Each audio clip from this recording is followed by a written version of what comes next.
Why do people support DarkSydePhil, even when everyone else on the entire planet can see red flags everywhere?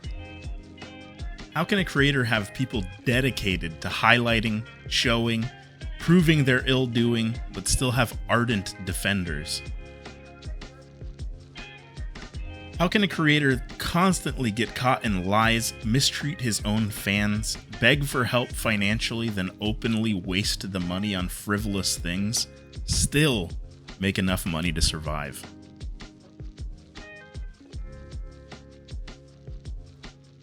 I wanted to try and figure these things out, so I started digging, and I'm shocked by how deep the hole goes.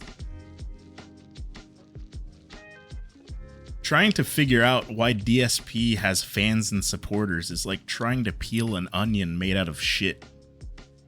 No matter how many layers I peel back looking for something good, something that explains why people actually like him, all I can find is more shit.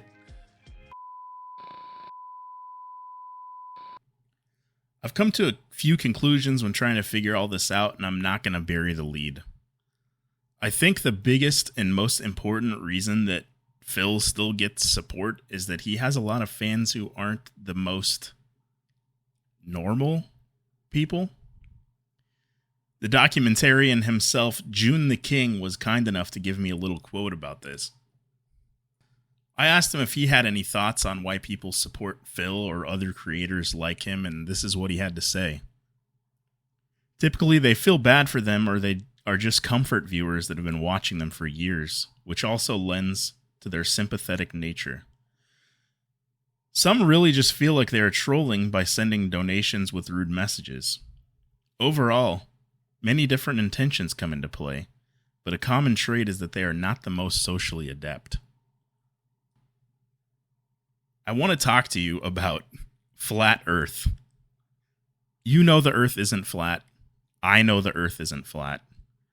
But there are a group of socially inept weirdos who think it's flat. I think there's a reason for this. There are a lot of people who have been left behind. They don't fit into the normal social mode. They have struggles finding friends, finding a sense of belonging, finding people who understand them. And Flat Earth gives them a chance to be in the know, to be part of an in-group, to believe that they've got it all figured out and the rest of us are sheep. That's why they've never been able to fit in. It's not that they're weird or off-putting or strange. It's because they're smart and special. They know the truth, and we're all idiots. That's why so many of them will vehemently defend Flat Earth. It's not because it's all that important that the Earth is flat to them. It's because any proof that the world is actually round is an attack on their entire character. It's an attack on the dubious foundation that gives them a sense of belonging, identity, and purpose. The conspiracy itself doesn't actually matter all that much. What matters is that they've finally found a reason that they're different. And it's because we're all dumb idiot globeheads, not because they're weirdos. I think a lot of Phil's fans are people who've genuinely struggled to find social connection and community for their entire life. They can find a weird, kind of gross, super toxic version of social connection and community with DSP. An attack on DSP is an attack on them. It's shaking the foundation of their character. If DSP is actually a bad guy and his detractors are right, then every minute they've spent watching his stream, every dime they've paid him, all the friends that they've made within his community, it's all just bad. Could you really be convinced that of something that's become so core to your entire being? I don't know if I could. It's literally like a religion. Except instead of Jesus or Buddha, they've devoted themselves to a garbage liar man who I'm pretty sure hates them. Have you ever heard of the sunk cost fallacy? It happens to gamblers a lot. Imagine you've put a lot of time, money, effort into something. You lose your money, but you just know you can get it back. So you chase the money with even more money, but it's just a psychological trap. The more you put in, the harder it gets to walk away, even when you're clearly in a losing situation. I think the same thing happens with a content creator like Phil. You invest that time, money, emotional energy.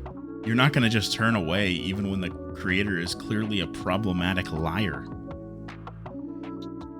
I've seen all kinds of rationalizations. He's just being real. People are too sensitive. Why are you worried about him lying about a mobile game when other creators are sexting kids? The cult-like aspect.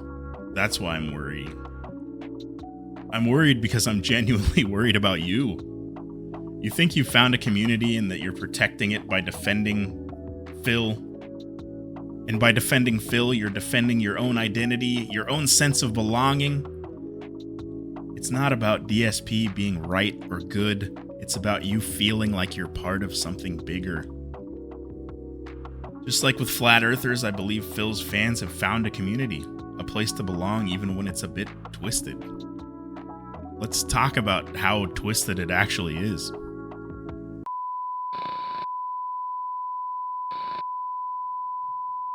I want to start this segment out with a little game. Let's play a couple clips where Phil's fans were kind enough to give him money, and then I want us to imagine how we would react if we were Phil.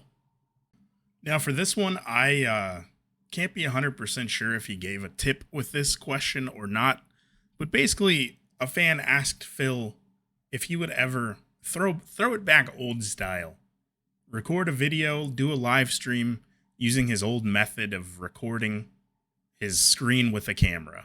Simple question. Okay, pause the video here for a second and imagine how you'd respond to this, and then go write it in a comment. Okay, ready? Pause. Okay, now that you're done with that, here's how I would respond. Hey man, thanks for the money. Yeah, I think the camera is actually a really cool idea. I don't have the camera anymore, so it's kind of a struggle to get it done. But it's a super cool idea, and if enough people really want it, I'm sure we can figure something out. Thanks again. But here's how DSP responded. No, I'm never going to be recording with my camera. I don't have the camera. I've explained this a million times. Will you do a throwback stream where you record with the camera? I don't have the camera. The camera's broken. But it would never work. I can't stream then. You said, can you do a throwback stream? You can't stream from a camera like that. Like, no. We've gone far, far into the future. I'm not going backwards 15 years with a camera that's been busted. There's just no way to do that, right? Kind of weird, right? Seems a little bit toxic and abusive. Let's do another one. So for this one of Phil's fans asked, along with a super chat donation, if Black Myth Wukong would be eligible for his Game of the Year or his most disappointing Game of the Year. So keep in mind that Phil hated Black Wukong so much that he quit the game and blamed the end of his king streak on the game. Okay, pause. Go comment again and tell me what you'd say. Okay, ready? Here's what I'd say. Oh man, I'm sure Wukong is going to be in contention on a lot of people's Game of the Year lists. It didn't do it for me, but I know a ton of people really liked it. As far as my most disappointing list, yeah, probably. I can see it making that list. Good question. Thank you for the question and for the donation. Now let's see what Phil said. Why would a game that I disliked so much because I found it so boring be a Game of the Year contender? I mean, that's a really silly question. Is it eligible for disappointing game? Why wouldn't it be? If the game was so boring that I quit it and it killed the King's streak because it was so fucking bad and boring, why would it not be eligible for most disappointing? You know what I mean? Like, would that not make it a shoo-in as a candidate? Right? Thank you, Skylar. I think Skylar, like, answered their own question. It was kind of a silly question because it was already pre-answered with its own qualification. You know what I mean? Okay. This is such odd, toxic, abusive behavior. What is he doing here? Is it some kind of weird negging? Does this work? He's so unkind to the people that are financing his life while also constantly begging for money. Two completely reasonable questions from fans who are literally paying Phil's bills, met with levels of hostility that feel super out of place, right? Why would someone respond like this? Why be rude, condescending, and dismissive of the very people you beg to support you? Is it some kind of weird power play? Subtly insulting someone to make them crave your approval? Or is Phil not that big-brained? Is it just a deeper issue with him literally having no idea how to engage positively with his audience? And here's where things get even weirder to me. Despite these reactions, people just keep donating. They keep coming back. Are they hoping for a different response? Or do they enjoy being part of this bizarre power dynamic? It's almost like they're in a cycle, feeling the need to prove themselves to Phil or get that rare moment of his approval. This is all really, really bizarre, right? Like, I'm not crazy. This is weird. But it's also really sad. I can't help but feel a ton of empathy for Phil fans. These people aren't just supporting a toxic creator. I think they're literally stuck in a cycle that seems really hard to break. Think about it. They're looking for a connection, for community, maybe even a sense of belonging that they haven't found anywhere else. And they find some approximation of it here with Phil in his strange, odd, gross, hostile environment. They see all these red flags, they hear all the insults, they watch all the lies unfold, but they stay. Why? I think it's because they've invested so much of themselves into Phil. Their time, their money, their energy, their emotions. Walking away would mean having to admit to themselves that all of that effort, all of that loyalty was for nothing. They'd have to face the truth that they've been supporting someone who doesn't deserve it. And that truth is really, really fucking hard to face. If Phil is really the bad guy, then what does that say about them? All the choices that they've made, all the money they've given him, all the times they've defended him. That's a scary thing to confront. So instead of confronting it, they dig deeper, they defend harder, they shut out any criticism. Because that's way easier than facing the truth that they're wrong. And that's why this is all so complicated. That's why this whole went so much deeper than I expected. I expected to find some good in Phil. Some reason at the core of that onion of shit. Some gold nugget that just gave me an aha moment and explained why these people like Phil. But it's so much more complicated than that.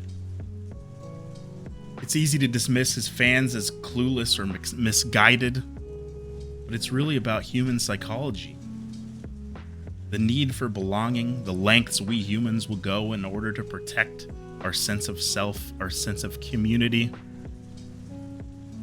So before I judge too harshly, I have to stop and think.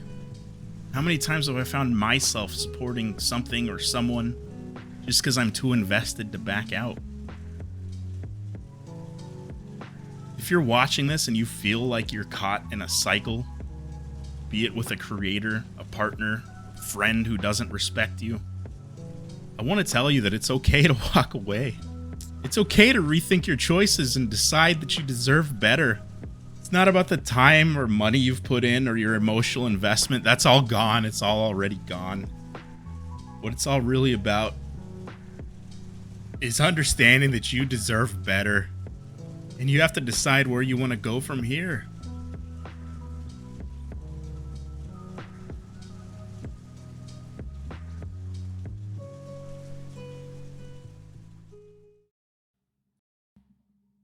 God dang, it got a little emotional there at the end. Phil's got me fighting back tears over here. Well, if you liked that, I don't subscribe. I don't know what I'm going to do now. I didn't expect to ever make a YouTube video in my life, but here we are. I have other people that I'd like to analyze, or if you want me to analyze anybody, I'll do anything. I'm here for you. Yeah, hit the subscribe button, like. We'll see what happens next. Oh, also, there's a chance that nobody's supporting Phil at all, and he fakes all of his tips, and this is all fake, and he's even worse than we could have ever imagined. Love you, bye.